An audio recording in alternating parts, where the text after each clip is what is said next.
15 августа в Нарве в Департаменте архитектуры прошло публичное слушание детальной планировки перекрестка на Таллинском шоссе, в ходе которой были выслушаны все «за» и «против» этого проекта. Всем нарвитянам хорошо знаком оживленный перекресток Таллинское шоссе, проспект Кангеласты и улица Крингольми. Через него каждый день движется огромный поток машин, ведь Таллинское шоссе является центральной улицей города. Сегодняшний день этот узел регулируется светофором, и если смотреть этот первый раз, кто сюда прибыл, тогда этот узел очень трудно понимать чужому человеку, чужому водителю автомобиля особенно.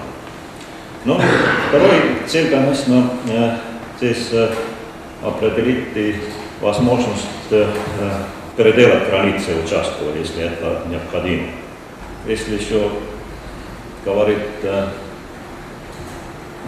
что мы сделали, тогда в очень крупном плане мы планируем сюда на сегодняшний день вместо этого перекрестка, который регулируется сегодня светофорами, мы предусматриваем сюда круговое решение.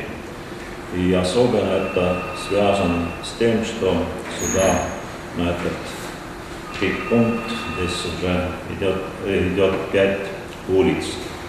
И это очень трудно решить обычным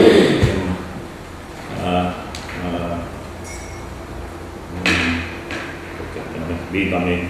Но светофор, конечно, хороший такой возможность. Но, откровенно говоря, я тоже проектировщик движения, проектировщик автодорог, и меня это сегодняшнее положение совсем не удовлетворяет. Если говоря о объектах, которые связаны с движением, тогда номер один цель, что мы добываем, это безопасность движения.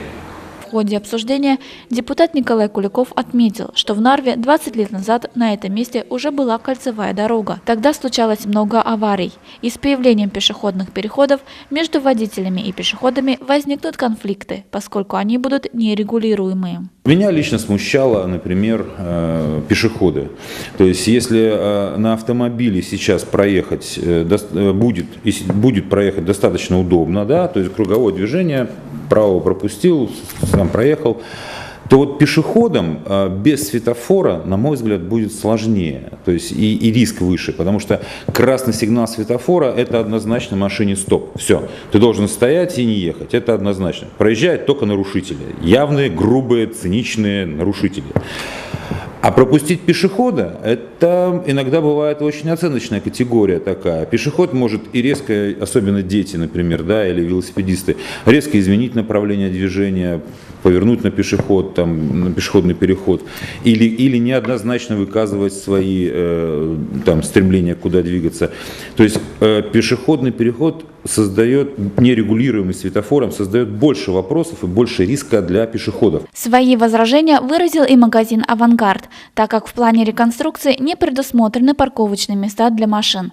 В ответ поступило предложение сделать заезд во двор и сделать парковку там, но это достаточно спорный момент, который нуждается в дальнейшей доработке. Все специалисты, все проектировщики и кто из депутатов, кто сталкивался с такими работами и обладая такими познаниями, заявили о том, что рядом с таким большим перекрестком, будь там кольцо, будь там перекресток регулируемый светофорами, парковки проектировать нельзя. Это слишком близко к перекрестку. И заезд и выезд с парковок будет создавать препятствия и риск. Данный перекресток не первый год вызывает много споров, но пока ясно одно – в таком виде этот проект принят не будет.